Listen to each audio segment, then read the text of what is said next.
प्रबल चापरे ममता दीदी अणनिश्वासी। दुष्कर्मकारी संजय जदि दोषी साब्यस्त हुए तेबे ममता को मर्डर करा जाई पारे। संजय पाई ममता टीएमसी दल एबे टळमळ। सीबीआई हाथ में सबु कथा।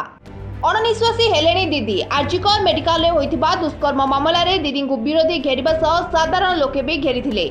एमिति कि मामला चापेबाकू दीदी कुआडे चाप पकाइथिले। सेथिलागि तो प्रथमे आत्महत्यार रूप देबाकू चेष्टा करथिला कोलकाता पुलिस।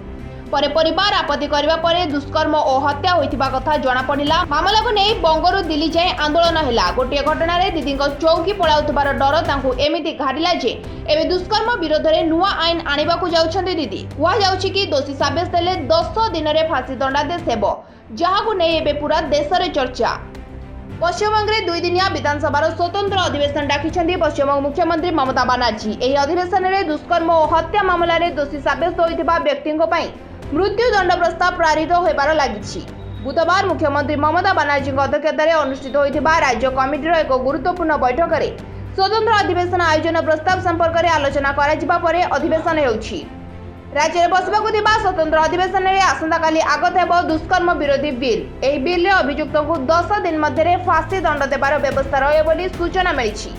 हेले ममता सरकार प्रस्तावित आईन को नहीं वितर्क बढ़िबारे लागिछि। मोट उपरे आर्जिकर मेडिकल रे जने ट्रेनी डाक्तर को दुष्कर्म और हत्या मामलार तदंत एबे सीबीआई करुछि। एबडे पश्चिमबंग मुख्यमंत्री ममता बनर्जी दोषी को फांसी दंड दाबी करी केंद्र सरकार को 2 थर चिठी लिखि सारलेनी।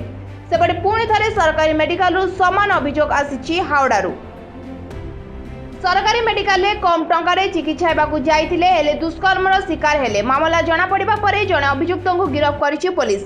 अन्य जन को एबे भी खोजुछि। सूचना अनुसार नाबालिका जनक हावड़ा सरकारी मेडिकल रे चिकित्सित हेउथिले। घटना दिन नाबालिका को सीटी स्कैन पाई निया जाइथिबा बेले ताको सह थिबा महिला को बाहर करि देइथिला अभियुक्त। परे नाबालिका सह असदाचरण करा जाइथिबा नै परिवार लोके अभियोग करछन्ती। Bureau report live live Odia.